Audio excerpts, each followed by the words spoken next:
bem-vindos a mais um E aí, professor? Olá, Walter. Oi, Martin. Como vai você? Por que você sempre ri quando eu digo oi? Eu não sei, eu acho legal. Mas, enfim, você vai bem então? Nem me pergunte, Martin. Tá bom, então vamos pular essa parte de novo. Especialmente quando olhamos no espelho. Não.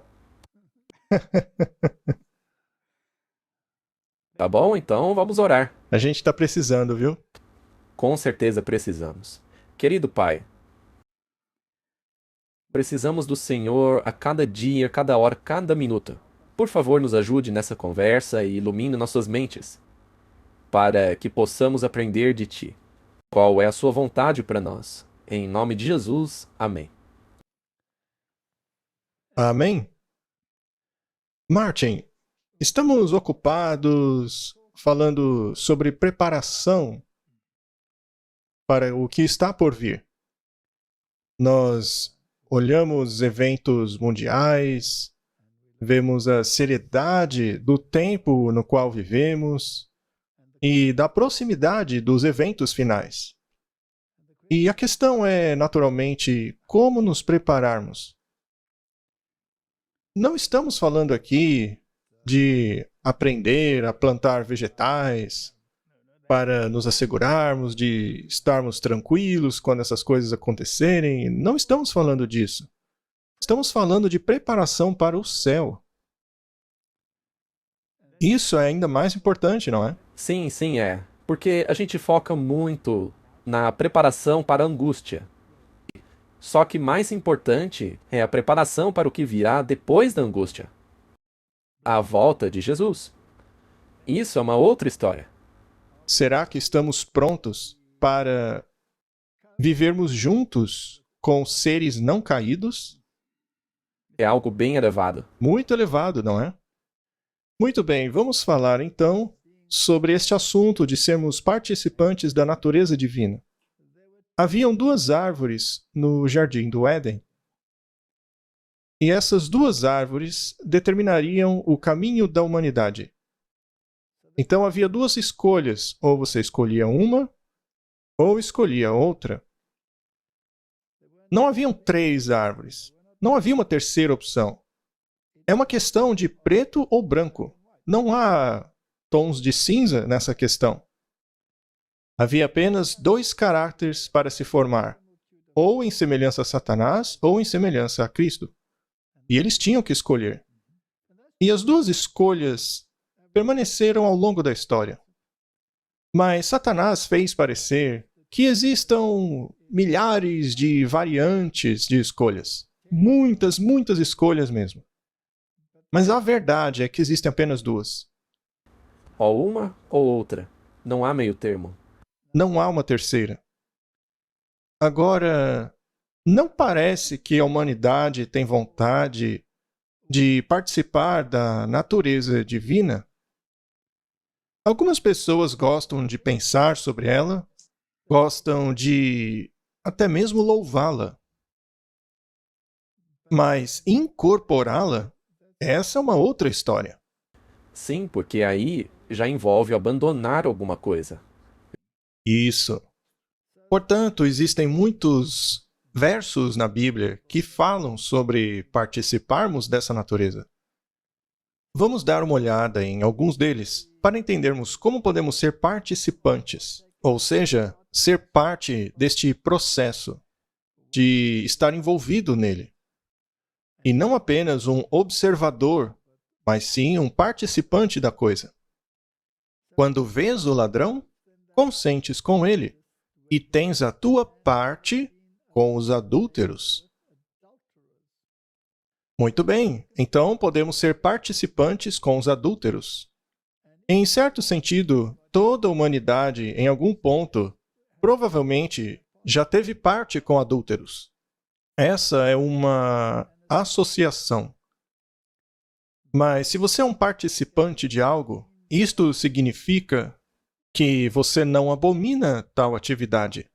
E ainda que você não participe dela, Se você deixa sua mente vaguear naquela direção, você já se torna um participante. Jesus disse. Muito bem, também podemos ser participantes da esperança. Ou não diz certamente por nós, certamente que por nós está escrito, porque o que lavra deve lavrar com esperança, e o que debulha deve debulhar com esperança de ser participante. Aqui está falando a respeito de uma colheita, mas há um significado muito mais profundo, espiritual. Sim, pois para sermos partes da colheita, devemos ter uma certa mentalidade. Temos que ter uma certa mentalidade. 1 Coríntios 9, 23. E faço isso por causa do Evangelho, para que eu possa ser participante dele com vocês. Ou seja, ele quer ser parte do plano da salvação. E se eu com graça participo, por que sou blasfemado naquilo porque dou graças? Então, quando você se torna um participante, você se torna participante por meio da graça. Com certeza, é o único caminho, não há outro. Pois é? Ou seja, é um presente sermos tornados participantes. Tudo é um presente, não é? Desde o início. 1 Timóteo 5:22. A ninguém imponhas precipitadamente as mãos, nem seja participantes dos pecados dos outros. Ou seja, não se envolva em qualquer coisa de natureza pecaminosa. Do contrário, você se torna um participante. E sabe, a questão é que às vezes nós diminuímos a nossa norma daquilo que é pecaminoso. Portanto, uma pequena mentira, por exemplo, é uma coisa muito séria, na verdade. Sim. Será que podemos contar uma mentirinha por uma boa razão? Alguns dizem que sim, mas Ainda é mentira. ainda é uma mentira. Continua sendo uma mentira. Certa vez eu tive que lidar com um caso no qual uma pessoa queria justificar uma pequena mentira. E, bem, a mentira foi por um bom propósito. Mas a questão é, seria moralmente correto? Esse é o problema. Veja, a mentira que Abraão contou a Faraó, teoricamente não era para o bem, Era uma meia-verdade. mas sempre tentamos justificar. Sempre tentamos justificar. É o que chamam de mentira branca. Você quase pode justificá-la, mas será que é certo? Pois é. Jesus alguma vez mentiu por um bom propósito? Não. De acordo com as novas traduções, ele mentiu. Uau! Segundo elas, Jesus disse aos seus irmãos que não iria para a festa. Mas na tradução da King James, ele disse que ainda não ia para a festa. Então veja, isso é um detalhe muito importante. Se você não presta atenção nos pequenos detalhes, você pode chegar a concluir que Jesus contou uma mentirinha por uma boa razão. É o mesmo princípio com as pessoas que dizem que Jesus quebrou o sábado. Sim. Muito bem. 2 Timóteo 1:8. Portanto, não te envergonhes do testemunho do nosso Senhor, nem de mim, que sou prisioneiro dele. Antes, participem das aflições do Evangelho segundo o poder de Deus. Em outras palavras, Martin, quando as coisas não vão bem, não culpe necessariamente a alguém ou a alguma coisa, pois faz parte da vida cristã. Se você deseja o bem, se você quer ser participante do bem, isso significa que você deve estar preparado para participar das consequências da oposição. É uma via de duas mãos. Se você quer participar do outro lado, você também vai sofrer as consequências disso. 2 Timóteo 2:6. O lavrador que trabalha deve ser o primeiro a gozar dos frutos. Essa é uma bela promessa. Mas é sempre assim? Não? Não. Mas deveria ser assim. Exato. Essa promessa se cumpre no céu. Mas vamos levar para um nível espiritual.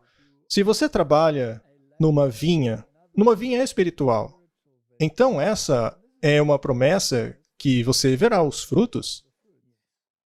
O primeiro a participar dos frutos.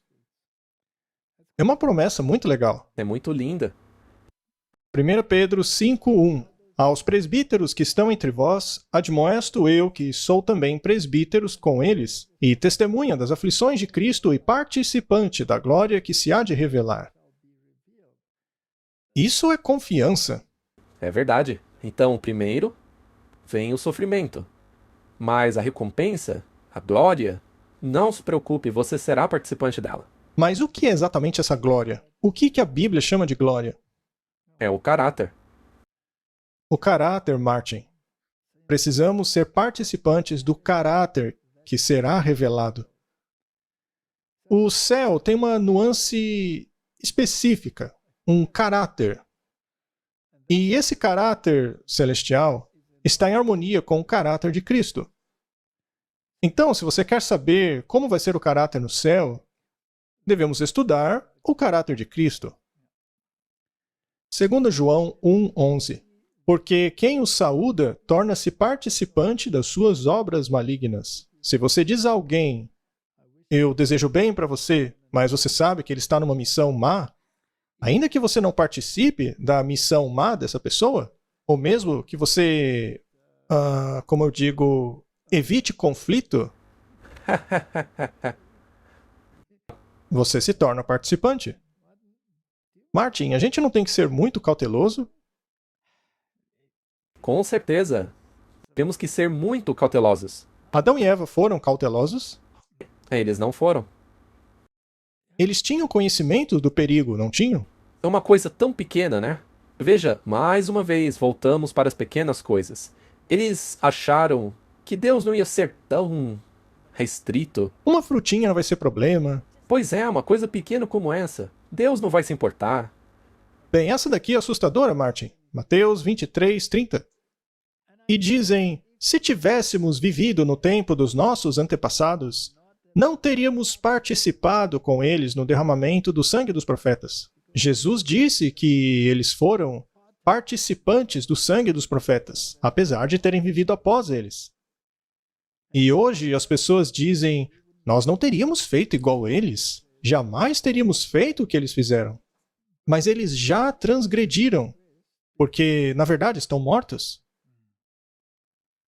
Não foi Jesus que morreu por eles? E por que Jesus teve que morrer por eles? Por causa do pecado. Porque foram participantes. Sim. Somos todos participantes do sangue dos profetas. Porque os profetas testificaram de Cristo e nós somos responsáveis pelo sangue de Cristo. Portanto, somos responsáveis por todos os profetas, pois eles levavam a mesma mensagem. Que ainda é relevante hoje. Romanos 15:27. Isso lhes pareceu bem, como devedores que são para com eles. Porque se os gentios foram participantes dos seus bens espirituais, devem também ministrar-lhes os temporais. Então, nós temos que nos tornar participantes das coisas espirituais. Mas, ao fazer isso, também precisamos ser participantes nas coisas temporais. Precisamos cuidar delas. Sim, e ministrar a eles. Temos que ministrar a eles, não podemos simplesmente... É como você disse antes, se você quer eliminar alguém, isso mostra que... Você ainda tem um problema. Não foi Jesus que disse que estaria conosco sempre? Você foi eliminado? Não. Jesus nunca nos jogou fora, né? Ora, será então que nós vamos fazer isso? Não deveríamos querer o mal de ninguém. Muito bem. Se outros participam deste poder sobre vós, por que não e mais justamente nós? Ou seja, você pode ter poder sobre outra pessoa. Alguém pode olhar para você te achando maravilhoso, quando, na verdade, você não é tão maravilhoso assim, não é? Mas nós não usamos desse direito. Antes, suportamos tudo para não pormos impedimento algum ao Evangelho de Cristo. Então, quando estamos em Cristo, somos participantes do poder dele. Isso é uma grande responsabilidade. Certamente que é. Temos que usá-la corretamente. Muito bem. Não sabeis vós que os que administram o que é sagrado comem do que é do templo e que os que de contínuo estão ao altar participam do altar, veja como esta palavra aparece sempre. Portanto, se nos envolvemos nas coisas de Cristo, isso engloba muita coisa. Envolve tudo, na verdade. E quando você se envolve dessa maneira, você se torna um participante dos benefícios que vêm com aquilo. Martin, você mudou de vida? Você foi de uma vida secular para uma vida na qual você é totalmente dependente do ministério? Certamente.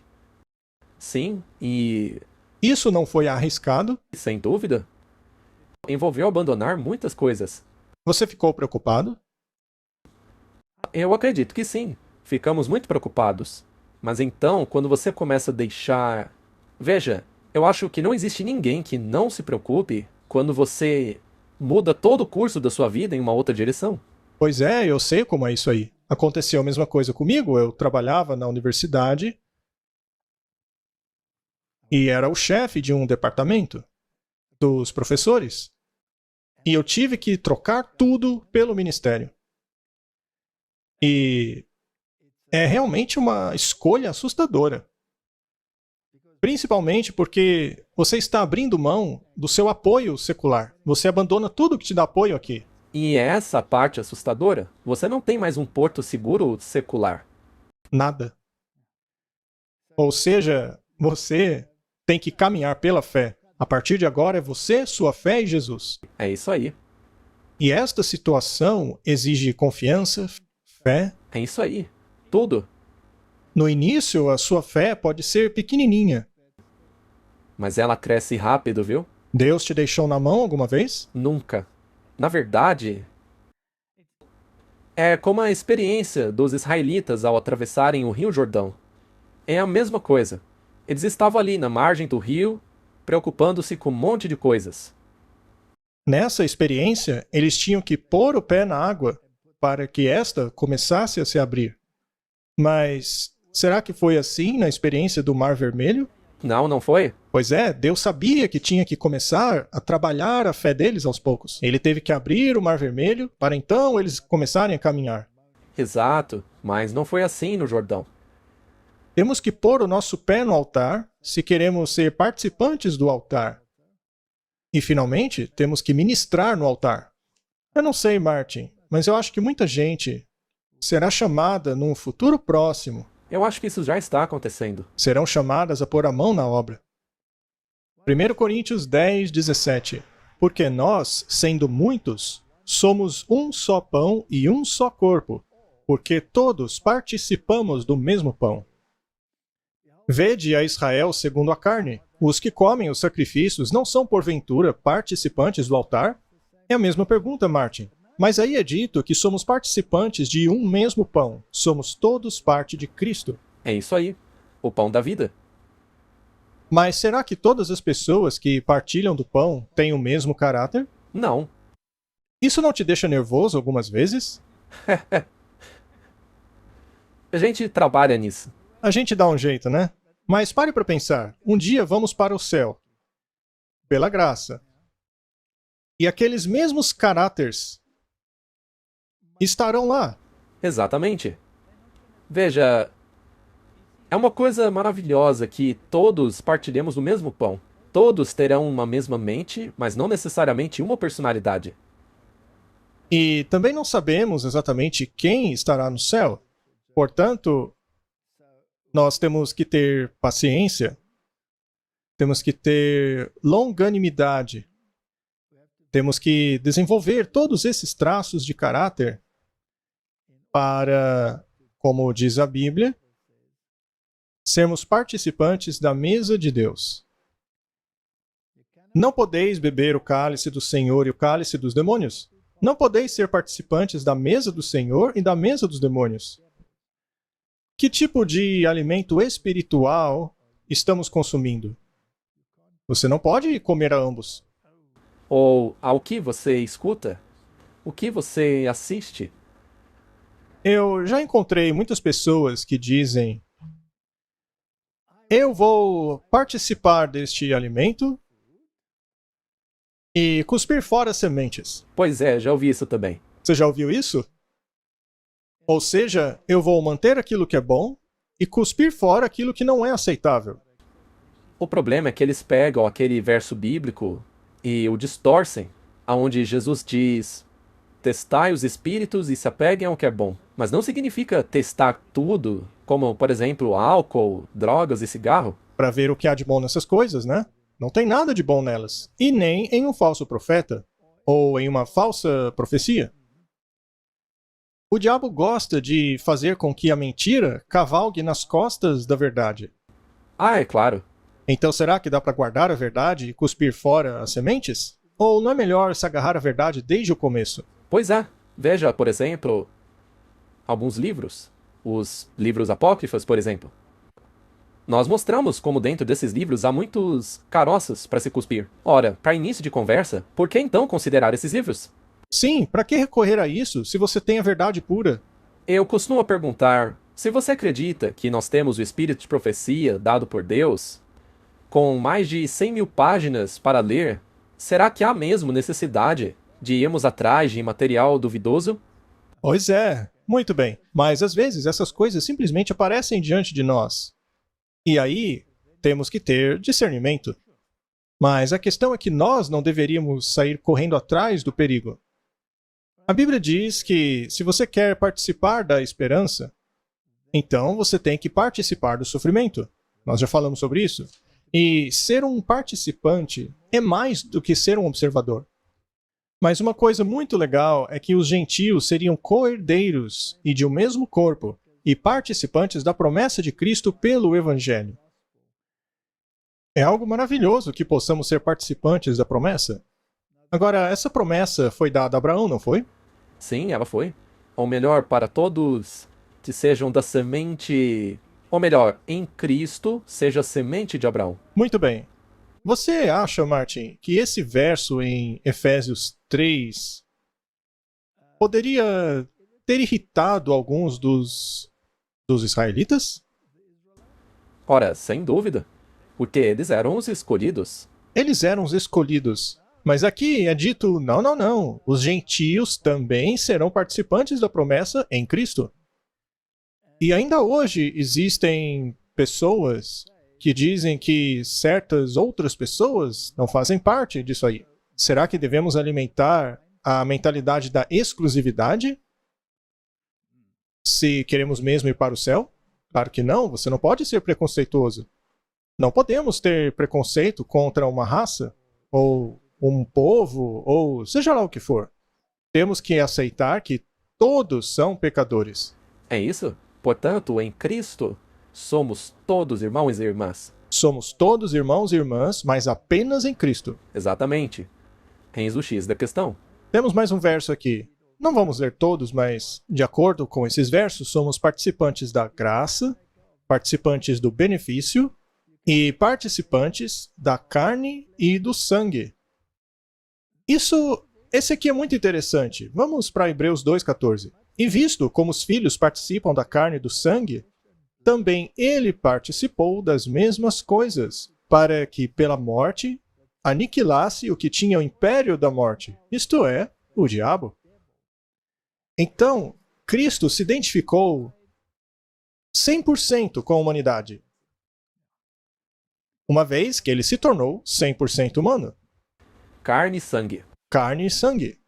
Nesse sentido, nos tornamos irmãos de Cristo.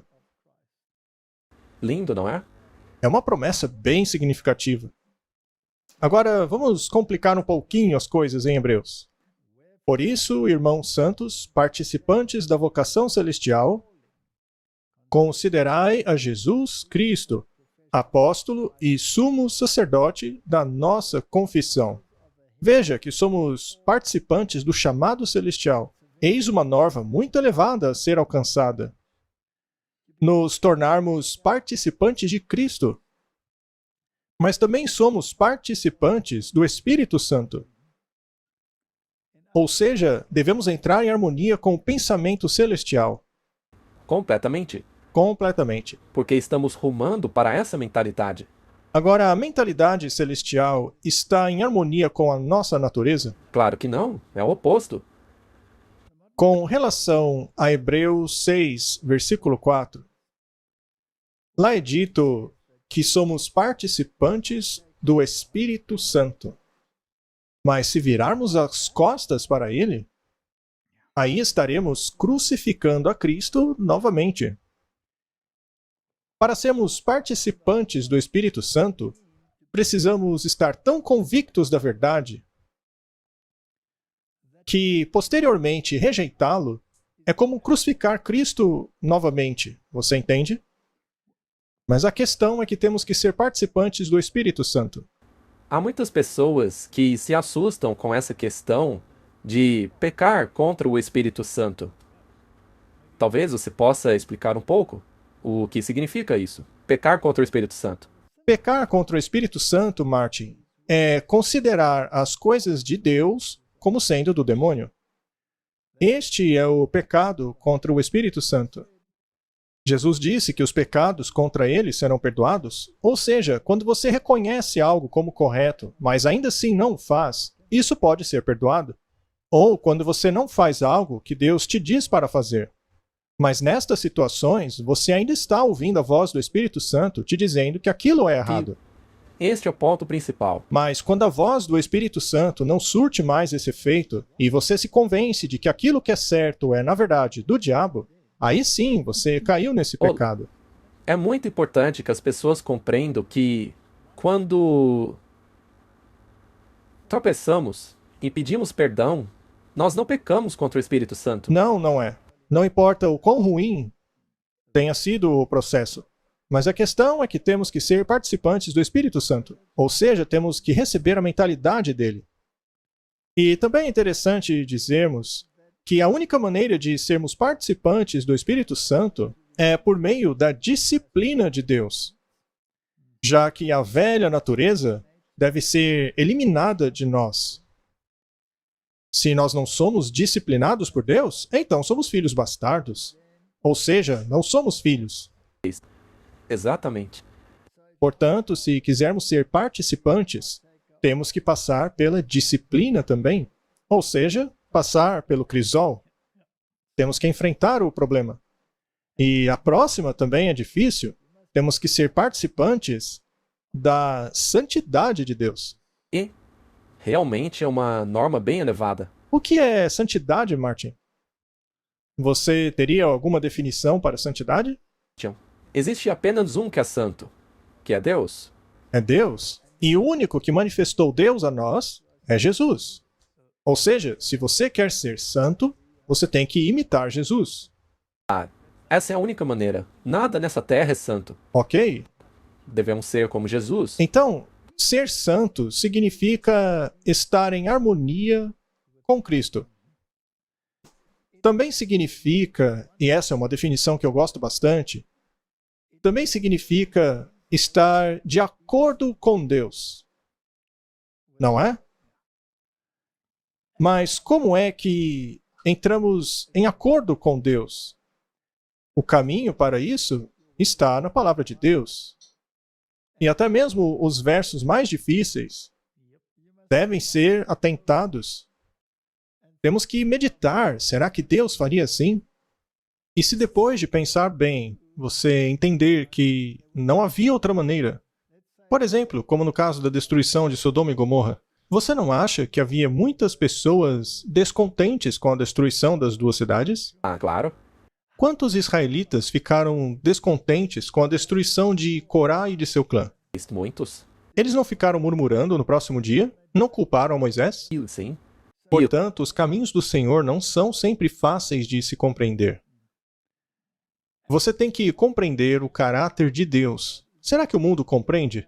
Oh, claro que não. Quase ninguém entende o caráter de Deus. Mas por que ele permite isso? Por exemplo, se você pega uma companhia de seguros, se uma inundação atinge a sua casa, eles chamam isso de ato de Deus. Ora, quem disse que foi um ato de Deus? Por que eles não colocam a culpa no diabo? Pois é.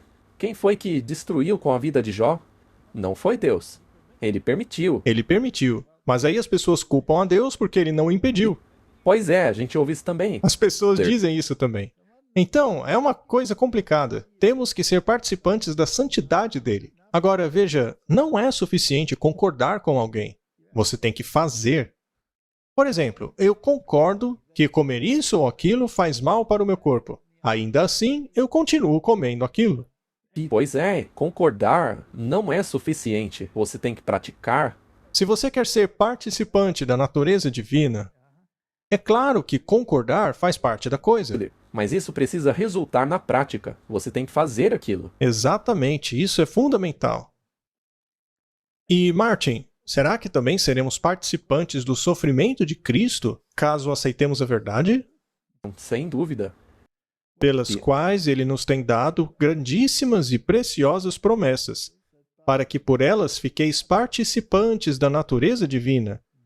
E é sobre isso que nós vamos falar, sobre sermos participantes da natureza divina. Havendo escapado da corrupção que pela concupiscência existe no mundo. É este estado que devemos atingir antes de irmos para o céu. É uma alta norma, mas é necessária, é o único caminho. E, finalmente, ali em Apocalipse, saiam de Babilônia para não participarem de seus pecados. Ou seja, faça as escolhas corretas baseando-se na Bíblia. Correto? Então existem apenas duas escolhas: participar da natureza divina ou participar dos pecados desse mundo. E pecado é a transgressão da lei. Essa é a escolha que temos que fazer. Mas eu não sei quantos estão dispostos a fazer essa escolha a fim de irem para o céu. Mas para isso é necessário tornar-se participante da natureza divina. E isso requer... Isso exige algum esforço, Martin. E se de fato estamos perto do fim do mundo agora, e eu acredito que estamos, a história está acabando. Quando o chamado for feito, o noivo se aproxima. E as virgens acordarem, metade delas não tinham óleo. E por acaso elas entraram? Não. Não, elas não tinham azeite. Quando elas finalmente retornaram, a porta estava fechada. Pois é. Então, Martin, antes que isso aconteça, não seria necessário nos tornarmos participantes da natureza divina? Com toda certeza. Após a queda do homem, Satanás declarou que os seres humanos foram provados incapazes de guardar a lei de Deus. Ele procurou fazer com que o universo acreditasse nisso. As palavras de Satanás pareciam verdadeiras. Então, Cristo veio para desmascarar o enganador. A majestade do céu tomou para si a causa do homem, e com os mesmos recursos que o homem pode obter, resistiu às tentações de Satanás, assim como o homem deve resistir. Esta é a única maneira pela qual o homem caído poderia se tornar um participante da natureza divina.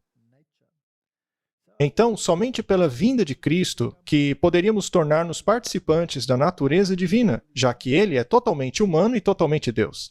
É a única maneira. Ele teve que vir, do contrário, a humanidade estaria perdida. E o mundo não detesta essa doutrina?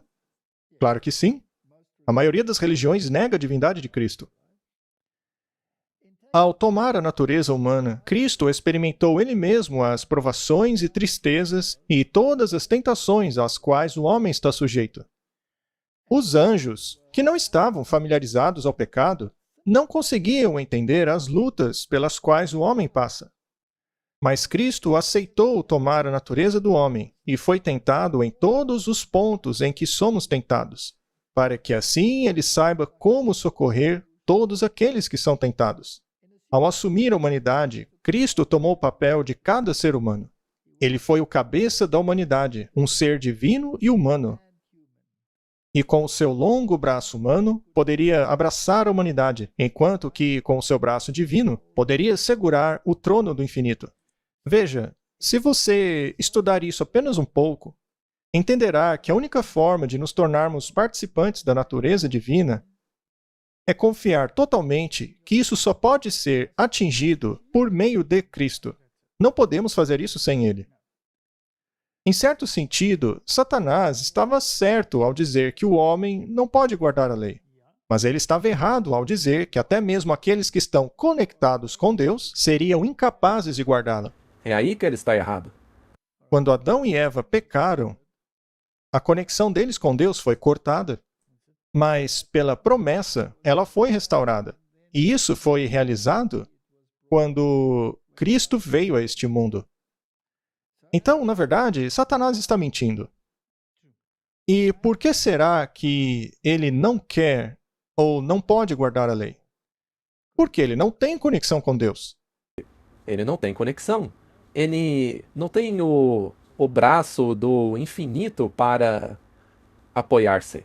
Então, se você disser, eu quero conectar-me com Deus, você tem que abrir a porta. Mas para que ele possa entrar, o lixo tem que sair de você. Muito bem. Na medida em que nos falta perfeição de caráter, nós então falhamos a atingir aquilo que Deus nos proveu por meio de Jesus Cristo. Se não nos apoderarmos da provisão de sua graça, teremos senão uma experiência barata com Deus, governada pela nossa disposição impetuosa e inconstante. Não podemos glorificar a Deus com os nossos próprios esforços. Nós precisamos ser participantes da natureza divina por meio da nossa permanência nele, assim como os ramos fazem com a videira. Como fazer isso então, Martin? A resposta está bem ali. Pois é, apenas dependa de Cristo. Habite nele. Você tem que ficar com ele. E quando você faz isso, você abre mão do seu próprio eu. E com qual frequência devemos matar o próprio eu? Constantemente, todo dia. Enquanto tivermos essa natureza caída, temos uma batalha a travar. E quanto mais perto chegamos de Cristo, mais difícil fica, porque a batalha fica mais severa. Quanto mais próximo dele chegamos, mais pecador nós vemos que somos. É verdade. Muito bem, aqui tem uma outra questão. E sem a natureza divina? Tudo aquilo que Deus poderia fazer foi feito para a salvação do homem. Em apenas um dom precioso, ele derramou todos os tesouros do céu. Ele convida, ele chama, ele exorta, mas ele não vai forçar o homem a ir até ele. Deus nunca força ninguém. É um convite. Você força as pessoas quando convida alguém? Você faz isso? Eu gostaria de fazer. Mas a verdade é que Deus espera pela nossa cooperação. Ele aguarda pelo consentimento da vontade para que possa conceder ao pecador as riquezas de sua graça, reservadas a ele desde a fundação do mundo. Um homem não pode construir para si uma habitação para o espírito. E a menos que haja uma cooperação da vontade do homem com a vontade de Deus, o Senhor não pode fazer nada por ele. Veja o quão importante é estarmos de acordo com Deus. Apesar do Senhor ser o obreiro mestre, o agente humano tem a sua parte para fazer junto ao trabalhador divino. Do contrário, o edifício celestial não pode ser completado. Todo o poder é de Deus. Ainda assim, toda a responsabilidade está com o agente humano, pois Deus não pode fazer nada sem a cooperação do homem. O Senhor não idealizou que o poder humano fosse paralisado, mas que pela cooperação com Deus, o homem pudesse tornar-se mais eficiente em suas mãos. A conclusão é a seguinte: se eu quero que essa obra seja feita em mim, a minha vontade tem que estar em harmonia com a vontade de Deus. Veja, quando você diz, com o que você acabou de mencionar, que temos que estar de acordo com Deus, mas você também mencionou mais cedo que não basta apenas dizer sim, eu concordo, mas ainda assim não agir de acordo com a vontade dele. Sim, você está certo. Agora, se você olhar para essa questão do ponto de vista de querer ser parte da natureza divina, você tem que intelectualmente decidir que o caminho de Deus é o melhor caminho para você. Mas a sua natureza humana vai querer resistir. Imediatamente. Digamos que... Veja, por exemplo, aquela questão que irrita todo mundo. Deus claramente nos diz para comer de uma maneira específica. Ele quer que voltemos à dieta original. Agora, a nossa natureza não se rebela contra isso? Na hora. Imediatamente. Então você tem que dizer a si mesmo: eu estou convencido intelectualmente de que o caminho de Deus é melhor.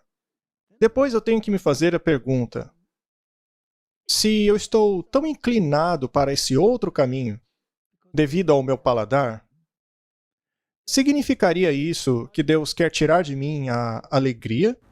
Essa é a pergunta que você tem que fazer imediatamente. Ora, seria Deus um tirano que quer tirar de mim essas coisas boas?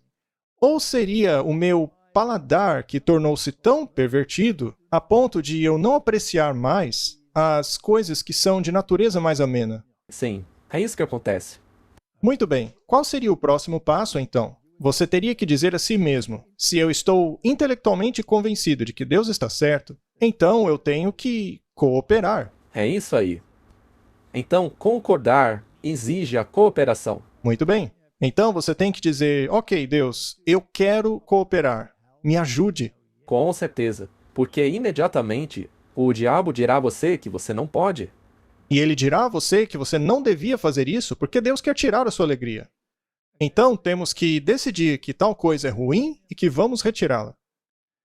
E ao fazer isso, você está tomando uma decisão intelectual. Isso não quer dizer que você vai pular de alegria logo em seguida. Mas conforme você vai se acostumando ao novo, você vai se tornando um participante desta maneira. E ao longo do tempo, ao você olhar de volta para a sua antiga vida, como você se sente a respeito? Olha, eu olho para trás e fico enojado. Você fica surpreso, não entende como podia viver daquele jeito. Mas é um processo e não é fácil. Não, porque quando você estava lá, você. Na verdade, eu fazia chacota de quem está na minha situação hoje. Sim, uma vez que você chegou lá e torna-se um participante, vendo as coisas como Deus vê, você fica aliviado e pensa: nossa, que mudança maravilhosa aconteceu na minha vida. É realmente gratificante. Mas isso quer dizer que você virou santo? Não, não, de jeito nenhum. Sim, porque sempre temos uma outra área em nossa vida que também precisa de mudança. É, o tempo todo. Tudo precisa mudar. Seu temperamento, sua disposição, a maneira como você fala ou pensa. Tudo, mas eu também preciso dizer que quando você está de acordo com Deus e começa a cooperar com Ele, algumas dessas coisas melhoram. É uma mudança constante. Muito bem, estamos falando a respeito do fim dos tempos. Estamos falando sobre a preparação para irmos para o céu. Digamos que ao olharmos esse processo no qual estamos, percebamos que estamos em falha. Tem algumas áreas que adotamos a natureza divina, mas outras áreas que temos a rejeitado. Bem, o que devemos fazer nos tempos em que estamos vivendo? Precisamos fazer uma introspecção. Nós temos que, assim como Davi, dizer: Senhor, muda meu coração. Se tiver qualquer coisa errada nele, por favor, me purifique disso. Mostra-me o que é. E então, para sermos lavados, precisamos ir no lava rápido, não é? Precisamos permitir que Deus nos lave.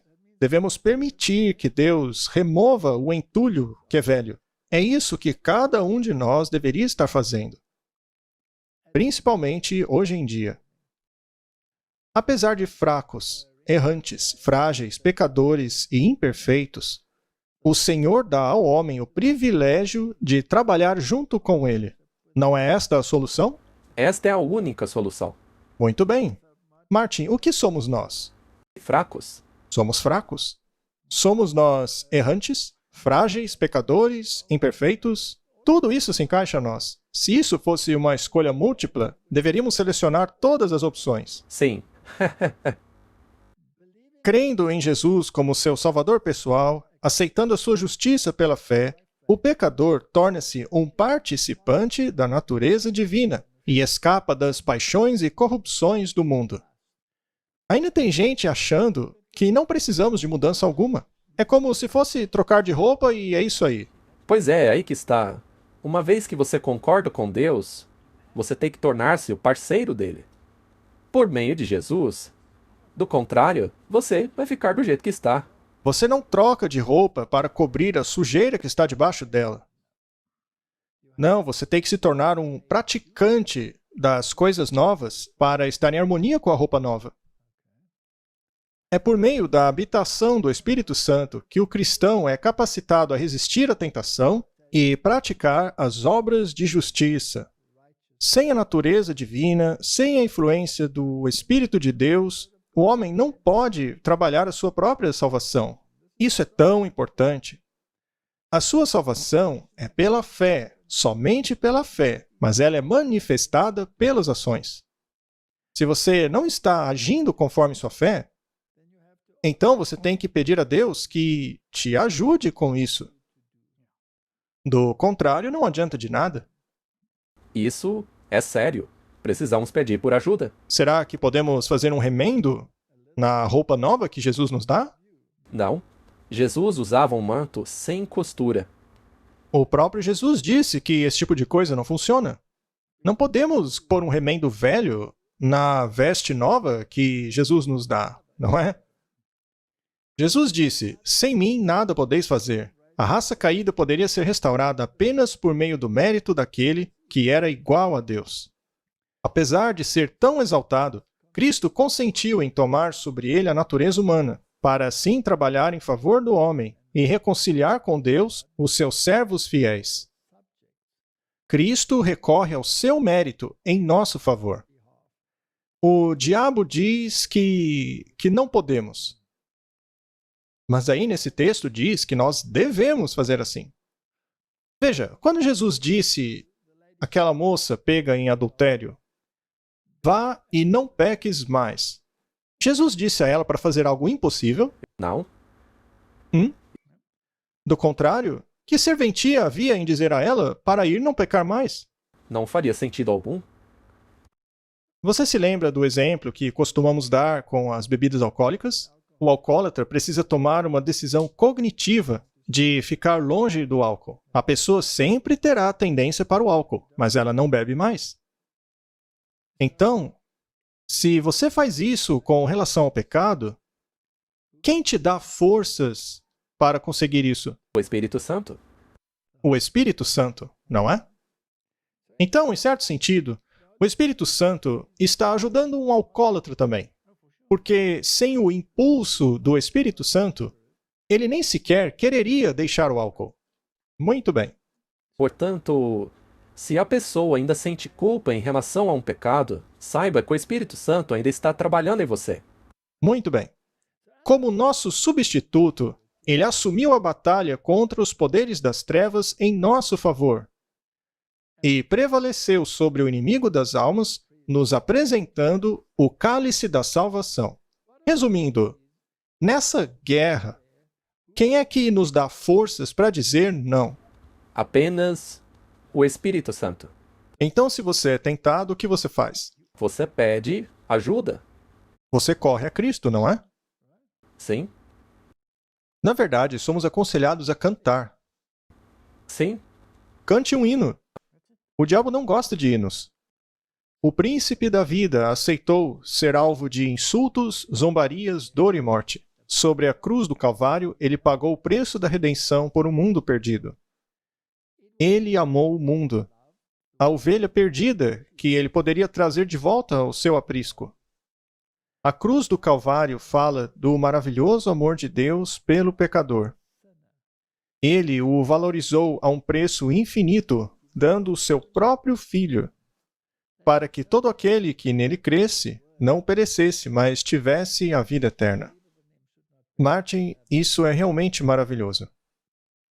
E se você parar para pensar, o restante se encaixa perfeitamente. Veja, se o amor de Deus falhar em gerar uma resposta no coração humano, se ele falhar em amaciar e subjugar a alma, estamos completamente perdidos. Não resta reserva de poder por meio da qual ele pode influenciar o pecador. Subjugar a alma é permitir que Deus te ajude. E não dizer, ah, eu sou apenas um humano e Deus conhece meu coração. E, portanto, eu posso fazer o que eu quiser. Não é isso que dizem? Portanto, isto daí é um apelo para uma grande introspecção e para que peçamos a Deus para que Ele faça aquilo que não temos capacidade de fazer por nós mesmos. E não se esqueça, Martin, de que foi Ele que fez tudo. Nós não podemos nos orgulhar nos achando os maiorais. Veja, Raul, o diabo tem muita munição, não é? Ele sempre tem um truque para te enganar. Agora, depois que você é transformado, alguns passam a olhar para si ao invés de a Cristo. É isso mesmo, passam a glorificar-se. Foi o que aconteceu a Salomão. Salomão disse: Eu sou jovem, eu não sei nada da vida. No entanto, mais tarde, ele tornou-se tão confiante em si mesmo que acabou caindo. E ele caiu fundo, hein? Ele quase se perdeu. Por pouco ele não se perde. Você tem falhado em responder aos apelos do seu espírito? Então pare de endurecer o seu coração. Abra a porta do coração e receba Cristo, o maior dom do céu. Não permita que a descrença cruel te influencie a recusar o enviado do céu. Não permita que Jesus diga ao seu respeito: você não veio a mim para que tivesse vida. Com grande amor, ele segue o pecador suplicando: volte, volte, por que morrer? Portanto, Martin, no fim das contas é isso aí. Nós deveríamos nos preocupar com isso nesta época em que vivemos. Muito bem, tem a teoria e a aplicação prática dela. Devemos olhar a aplicação prática, correto? Não temos tempo para ler tudo, Martin, mas temos que aprender alguma coisa disso aqui. Mas que abençoada experiência é o nosso privilégio de possuir isso. O antigo temperamento deve ser lançado fora, e quando esta obra for completada, os verdadeiros dons espirituais serão revelados em nós. Devemos olhar e viver. A influência do Espírito Santo está sempre sedenta. É o segredo da vida em Cristo. Debaixo desse poder, estamos sempre recebendo e doando. Martin, veja só. Se nós não doamos, então não podemos mais receber. Se você recebeu tudo e você não dá nada, se não usa aquilo que recebeu, qual é o sentido então? Existe o risco de sermos repreendidos ao dividirmos aquilo que recebemos? O tempo todo. Então faz parte da questão, não é? São sofrimentos sobre os quais lemos agora há pouco. E eles vão te melhorando aos poucos, não é? Temos que fazer uma escolha entre as duas coisas. Sob o seu poder, estamos sempre recebendo e doando. Isso é muito importante. Nós temos uma grande obra a fazer pelo Mestre. Mas se nos guardarmos a nós mesmos e não confiarmos no Senhor implicitamente, percebendo que somos guardados pelo poder dele, logo perceberemos que nosso trabalho nos traz muito pouca alegria celestial. Portanto, temos que ser participantes da obra, participantes do sofrimento e participantes da natureza dele. Vamos lá para baixo agora. O Senhor disse a Abraão, quando ele já tinha 99 anos de idade, o seguinte: Eu sou Deus Todo-Poderoso, ande diante de mim e seja perfeito. Isso te assusta, Martin? Com certeza. Nossa obra deve estar em harmonia com a de Deus. Então, se queremos ser perfeitos, nós temos que perguntar a Deus como atingir isso. E, felizmente, Martin, no que tange a sermos perfeitos, a Bíblia diz que a nossa justificação é pela fé num Salvador ressuscitado que é capaz de fazer esta obra em um instante. É isso aí. Já a santificação é a obra de uma vida toda. E é ainda pela obra do Espírito Santo. Hoje, amanhã, prossiga no conhecimento do Senhor, para que possam saber qual é a sua vontade. Esta é a recepção do Espírito Santo, conhecer a Deus e Jesus Cristo a quem Ele enviou. É muito importante conhecermos a Deus. Eu estou fazendo um sermão sobre o que significa conhecer Deus. Se você conhece a Deus, se você realmente o conhece, então você vai querer imitá-lo. E se você quer imitá-lo, você vai querer fazer as obras dele. Mas nunca será você fazendo as obras. Será ele fazendo as obras, porque a nossa natureza é caída. Nós não queremos fazê-la por nós mesmos, porque somos egoístas. E Deus é 100% não egoísta. Então, Martin, como substituir egoísmo por 100% não egoísmo? Nós não podemos. Somente Deus pode fazer este milagre por nós. Ou seja, temos que refletir a imagem de Cristo. Temos que amar uns aos outros como Ele nos amou. Tudo o que podemos fazer é refletir a sua imagem. Então, na verdade, é Ele trabalhando dentro de nós. Sabe, outra coisa é que podemos dizer tudo isso daí, mas como fazer isso? Como saber o que Cristo quer? Como saber o que é a imagem dele? Ora, é pelo estudo da palavra. Porque se você não estuda a palavra dele, você nunca vai conhecer o caráter dele. Muito bem. Você está certo, Martin. Se somos a imagem de Cristo, nós não amaremos o nosso próximo como nós amamos, mas sim do jeito que Cristo nos ama. Isso é muito legal. Então, não é como você ama seu próximo, mas como ele ama o seu próximo. Você tem o hábito de amar seu próximo? Não, mas... Você deveria. Sim, mas... sozinho não conseguimos. Você pode perguntar, você ama sempre o seu irmão? Os irmãos todos eles. Você tem vários irmãos, não é? Sim, Seus irmãos são sempre legais com você? sim, mas ainda assim tenho que amá-los. Devo fazer isso com todo mundo. Foi nesse ponto que Pedro caiu. Jesus perguntou a ele 3 vezes: Você me ama? É verdade. É uma história maravilhosa, porque Pedro acabou reconhecendo que não tinha capacidade de ter aquele amor ágape. Ele não podia dominar esse amor. Mas Jesus perguntou: Você ágape a mim? Você agape a mim? E na terceira vez, Jesus desceu ao nível de Pedro, dizendo: Você filéu a mim? Aí Pedro reconheceu que não conseguia. Mas ali na carta de Pedro, ele diz que o último estágio é o amor ágape. Ele entendeu que é possível, mas antes ele teve que morrer para si mesmo. Isso porque o amor ágape é um amor abnegado. É um amor centralizado nos outros. Nós precisamos ter esse amor. Do contrário, não poderemos ser aperfeiçoados diante de Deus. E como Pedro entendeu, se você desvia seus olhos de Jesus, você jamais vai atingir esse amor. A menos que amemos como Cristo amou, nosso candelabro será removido de seu lugar. Isso significa que temos que amar até mesmo aqueles que não são muito amáveis? Ora, Deus não amou esses também? Então, é isso que é. Até mesmo os satanistas, Martin? Temos que ter a mesma compaixão que Cristo teve. E quanto a certos políticos? Não é fácil amar os políticos, não é? Certamente que não, mas é isso aí.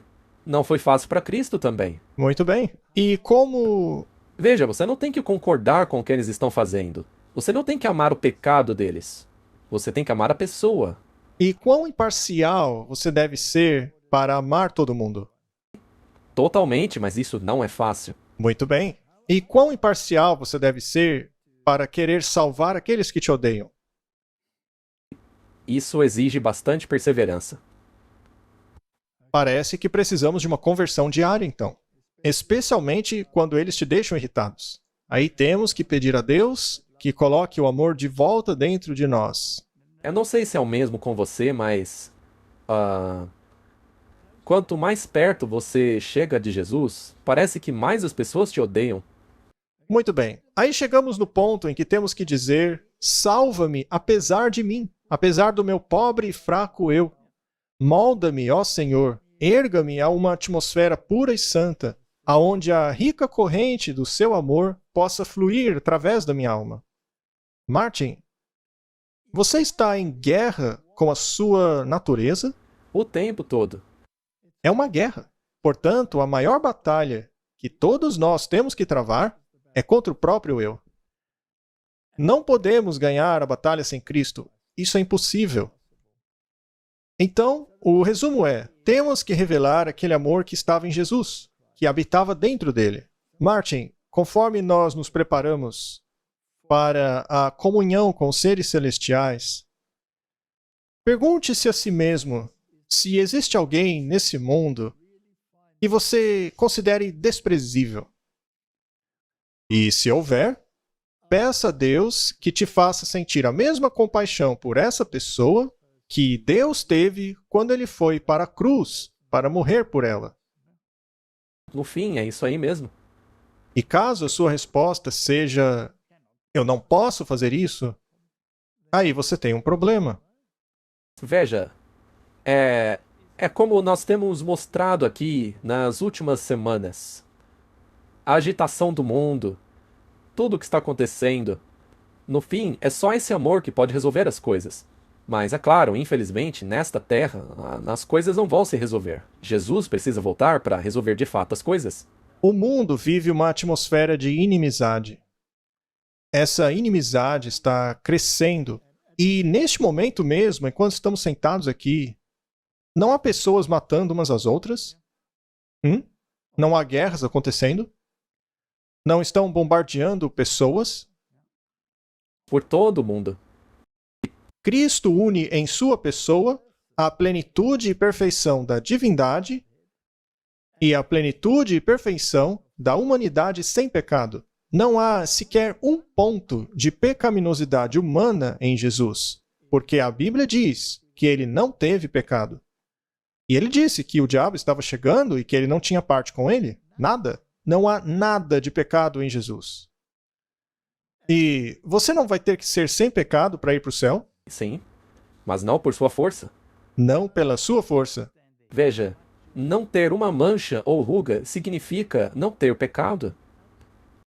Mas isso só pode ser atingido por meio da justiça de Cristo. Cristo enfrentou todas as tentações sofridas por Adão e venceu essas tentações porque em sua humanidade ele dependeu do poder divino. Martin, nós também podemos depender deste poder divino? Sim. Então o diabo é um mentiroso quando diz que você não pode guardar a lei. Na verdade, o que ele está querendo te convencer é que você não pode ter uma conexão com Deus. É isso mesmo, é o que ele diz. Isso não é negar Cristo? Sim. Então ele está dizendo que Cristo não desempenha papel nenhum nesse processo. Sendo assim, nós precisamos enfrentá-lo e dizer na cara dele que ele é um mentiroso. E podemos usar a Bíblia para provar isso. Este assunto requer muito mais contemplação do que geralmente recebe. Os cristãos são muito superficiais. Eles estão satisfeitos com uma experiência espiritual superficial e, assim, eles têm apenas uma pequena luz, quando, na verdade, poderiam discernir mais claramente a perfeição maravilhosa da humanidade de Cristo, que se levanta acima de toda a grandeza humana, todo o poder humano. A vida de Cristo é uma revelação daquilo que seres humanos caídos podem tornar-se por meio da união e comunhão com a natureza divina. Então, não é pelo seu poder, mas apenas pelo poder de Deus. Exato. Agora, você já tentou dizer isso à sua mulher? Ou melhor, deixa eu mudar as palavras. A sua mulher não tenta explicar isso para você frequentemente? Você diz me dizer que eu não sou santo? Que você tem que se tornar participante da natureza divina. Bem, primeiro ela te diz que você não é santo, e aí que você tem que ser participante da natureza divina. E como que você fica com isso, Martin? Isso te irrita ou te leva a uma autorreflexão? Bem, deveria me levar a uma reflexão. É por isso que você tem uma esposa, não é? É por isso que tenho uma esposa, vizinhos e muitas outras pessoas. Não é bom que o homem viva só. Ele precisa ser corrigido. Agora, isso é obra do Espírito Santo, mas frequentemente ele recebe uma ajudinha. Você vai colocar a gente em encrenca, Walter.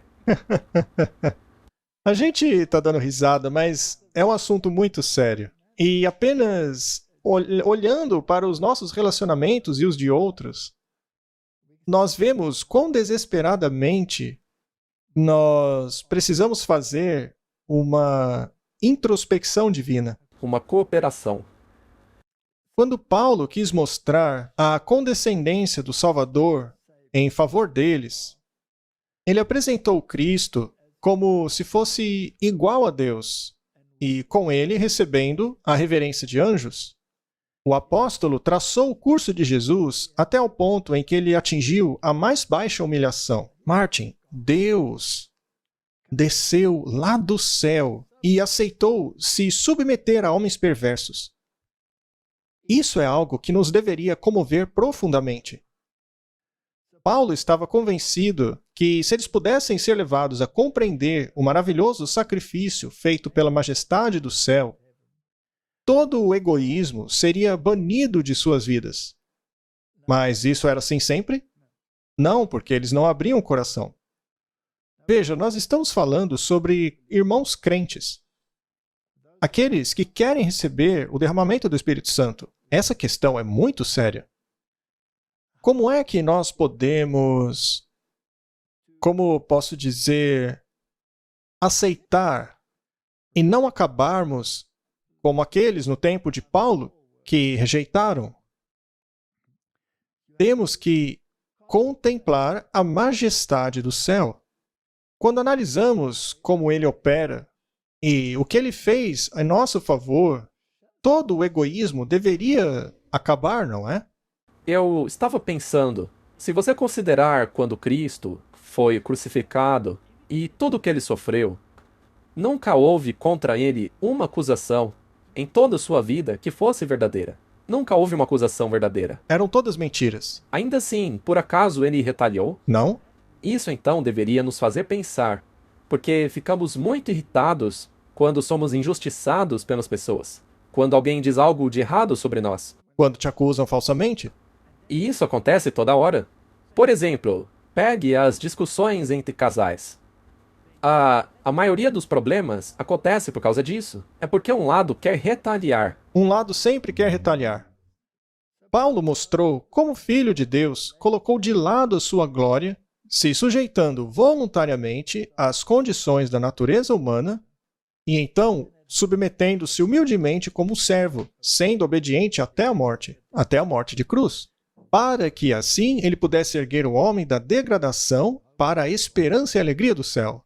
Martin, por acaso o céu está do nosso lado? Sim. O céu quer que tenhamos sucesso. Mas a nossa natureza está ao lado do céu? Não.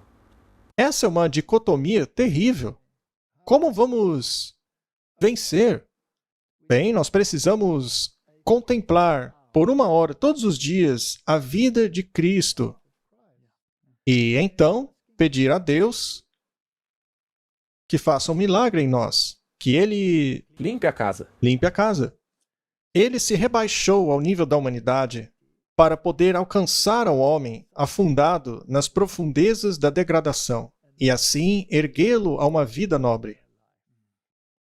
Uma vida nobre, Martin. Agora, se você não tem inclinação a ser nobre, se você tem a tendência de ser melancólico, aliás, Cristo era melancólico? Nunca, né? Alguma vez é dito que ele era melancólico? Não. Mas ele se entristecia? Aí sim. Muitas vezes, não é? Na verdade, ele chorou muitas vezes. E por quem ele mais chorava? Foi pelo povo dele, pelos que o rejeitaram, pelos israelitas. Por aqueles que o rejeitaram, não é?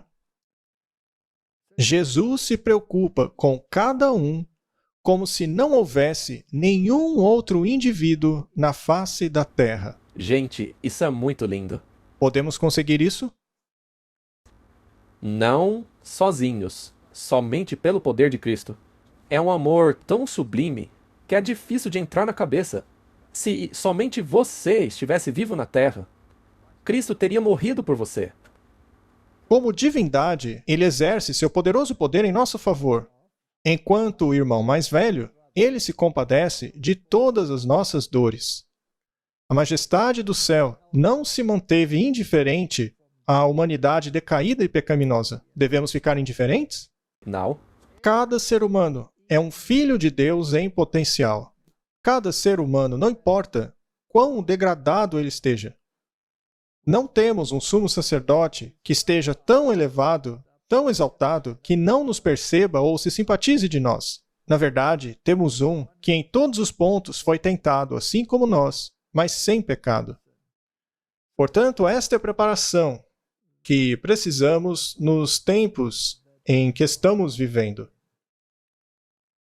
Não é degradante ao homem ajoelhar-se diante de seu Criador e confessar seus pecados e pedir por perdão através dos méritos de um Salvador crucificado e ressurreto. É nobre reconhecer os nossos erros diante dele, que foi ferido pela nossa transgressão e rebelião. Certa vez, alguém me disse: é bom que Deus não espere que eu me rasteje diante dele. É bom Deus esperar que eu não me rasteje diante dele. Ora, Deus não quer que ninguém rasteje diante dele. Eu concordo com isso. Mas uma vez que você é um grande pecador, você deveria ter a capacidade de se arrepender diante de Deus, não é mesmo? Mas algumas pessoas acreditam que estão em uma posição muito elevada.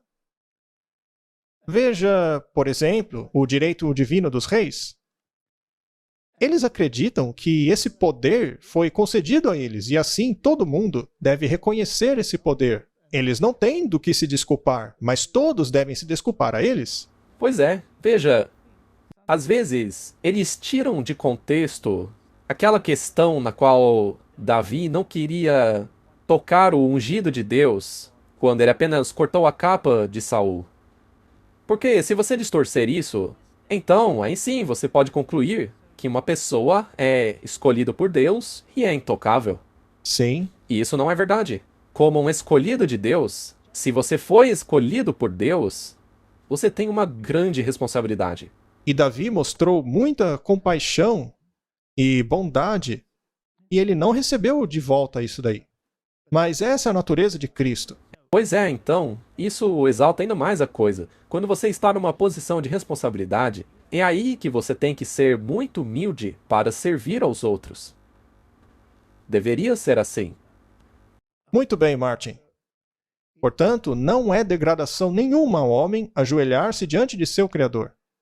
Agora, os humanos são geralmente orgulhosos. Eles odeiam admitir que estão errados. E se você está numa discussão com alguém, especialmente alguém próximo a você, às vezes é ainda mais difícil admitir que você errou. Mas não é uma degradação. Na verdade, é algo elevado você admitir que está errado. Portanto, todos nós pecamos e fomos destituídos da glória de Deus. Todos nós precisamos confessar nossas faltas e pecados a Deus. Isso é necessário. Precisamos confessar nossos pecados a Deus e os nossos erros uns aos outros. Na verdade, é nobre reconhecer que você errou diante de Deus, a quem nós ferimos pela transgressão e rebelião. Lembre-se que Jesus é perfeito. É muito difícil ao homem compreender que existe um ser que nunca errou. É. Eu já estou nessa igreja há 38 anos. E eu nunca ganhei uma discussão com Deus. Eu perdi todas as discussões que tive com Deus. Parece que eu não sou muito bom nisso. Ou Deus é perfeito, não é? Mas sabe, Satanás também não ganhou nada até agora. Pois é, ele também não ganhou nenhuma até agora. E nunca vai ganhar. Mas eu sempre queria me justificar. Ai, ai, ai. Eu acho que não exista ser humano que nunca tenha tentado isso. E quando você tenta se justificar, você começa a falar muito. Minha esposa diz que eu começo a fazer longas orações. Ela diz que não é oração, é sermão. E Deus não quer nenhum sermão. O que Ele quer é que você admita que estava errado. Você tem que consertar. Deus abençoe a minha esposa. Isso acaba te exaltando diante de homens e anjos, pois aquele que se humilha será exaltado. Mas aquele que se ajoelha diante de homens caídos e abre em confissão seus pensamentos secretos e imaginações do seu coração, está desonrando a si mesmo e rebaixando a sua hombridade, degradando cada instinto nobre de sua alma. Ao revelar os pecados de sua vida a um padre corrompido por vinho e licenciosidade, a norma do seu caráter é rebaixada e ele é corrompido como consequência disso. E em seu pensamento, Deus acaba sendo rebaixado à semelhança da humanidade caída, já que nesta situação o padre seria um representante de Deus. Que paulada, hein, Martin? Isso detona com o sistema religioso desse mundo. Mas por que ela escreveria uma coisa como essa? É porque a norma de Deus, a santidade de Deus, acaba sendo rebaixada ao nível da humanidade quando fazemos essas coisas. É por isso que a Bíblia diz que os pecados secretos pertencem a Deus. Confesse os seus pecados a Deus. Você nunca se rebaixa quando confessa a Deus. Mas o arrependimento exige que você abandone aquilo que fez e não faça mais. Um ser humano nunca pode perdoar os seus pecados. Até a Bíblia diz que somente Deus pode perdoar pecados. O resumo é: depois de uma séria introspecção, é hora de confessar que estamos errados. Sim. Errado a um de nós. Mesmo que pensemos estarmos certos, acabamos estando errados por tentarmos fazer parecer que estávamos certos. Portanto, eu gostaria de fazer um apelo a todos na igreja a fazerem uma séria introspecção, uma séria confissão. Não em termos de confessar a um padre, mas um reconhecimento de erros para com o nosso próximo e para com Deus. Porque até mesmo nos escritos do Antigo Testamento, José ou qualquer um deles que foi tentado a fazer alguma coisa, ele disse: como posso pecar contra Deus? Sim. É verdade. Apesar de estar fazendo uma ofensa a um ser humano, ele estava, na verdade, quebrando a lei de Deus. Então, o arrependimento é muito importante. Deveríamos trazer todo o céu possível à nossa vida presente. Jesus ergueria o homem da baixa degradação do pecado para a pureza novamente e restaurar nele a sua imagem moral.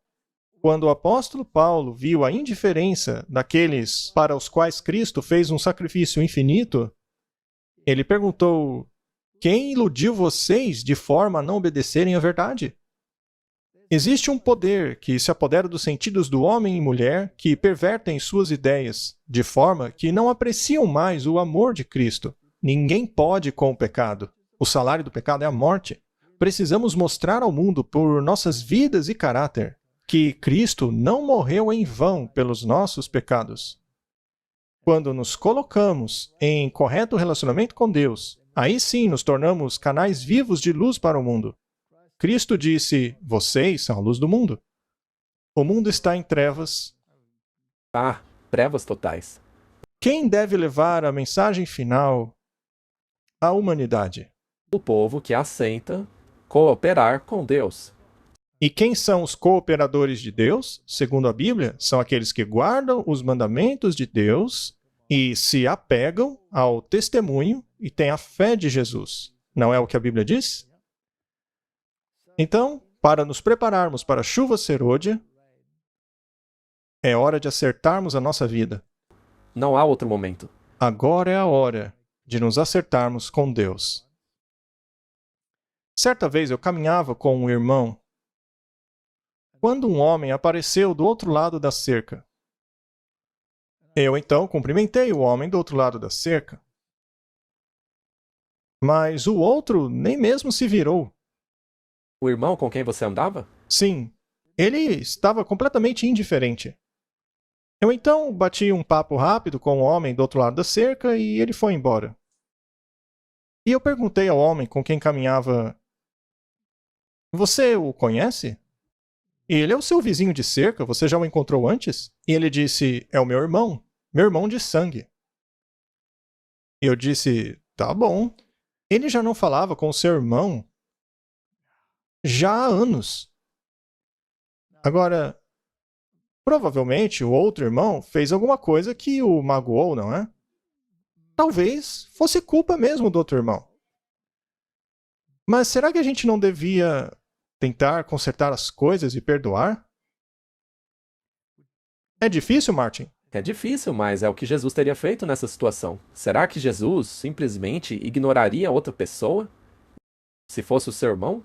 Provavelmente não. Eu acho que não. Não, eu não acho que ele faria isso. Muito bem, Martin, aqui temos outro ponto. Se você tem qualquer coisa contra um irmão e que ainda não esteja resolvida, então chegou a hora de resolver. Se você fez mal ao irmão, vá e conserte as coisas. O que diz a Bíblia quando você vai a um lava-pés? Pois é. Conserte as coisas com o irmão caso haja um problema. E se você não o fizer, trará condenação a si mesmo. Mas isso vale apenas para o lava-pés ou muito mais para os eventos finais que estão acontecendo agora mesmo? É para se pensar, não é? Vamos concluir com esta citação. A santificação não é obra de um momento, nem de uma hora ou dia, mas da vida toda.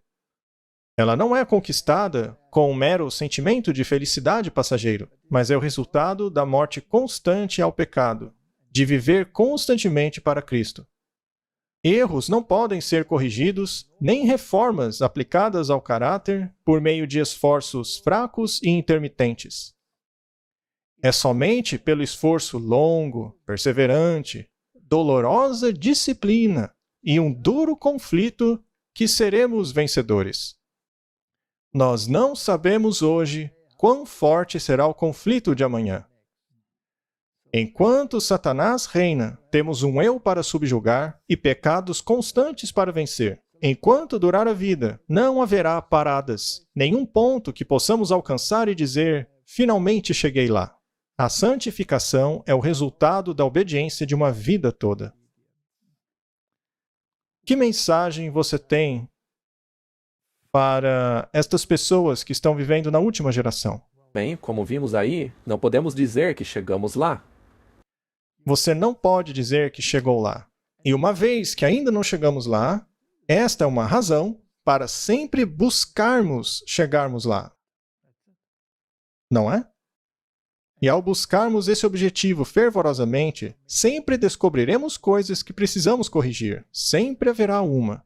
Nós temos que olhar o tempo todo para o espelho. E também que chegou a hora de acertar as coisas com o seu próximo, ainda que ele não esteja disposto. Muito bem. Então, Martin, se eu te ofendi na última semana, eu te peço perdão. E se fiz o mesmo a você, eu também peço perdão. Ok? Agora, isso seria suficiente? Ou também deveria se estender para aquelas pessoas com as quais você não necessariamente quer se reconciliar? Então, irmãos e irmãs em Cristo, agora é a hora da reconciliação. Jesus está vindo muito rápido. Estamos vivendo nos últimos momentos da história dessa terra, e essa é uma questão muito séria. Abra a porta da reconciliação com os seus irmãos. Vamos orar. Querido Pai, estamos vivendo nos últimos momentos. Em breve haverá um alto clamor, e então virá o fim. Ajuda-nos a não apenas sermos partes desse alto clamor, mas a participarmos da natureza celestial. É o que eu oro em nome de Jesus. Amém. Amém?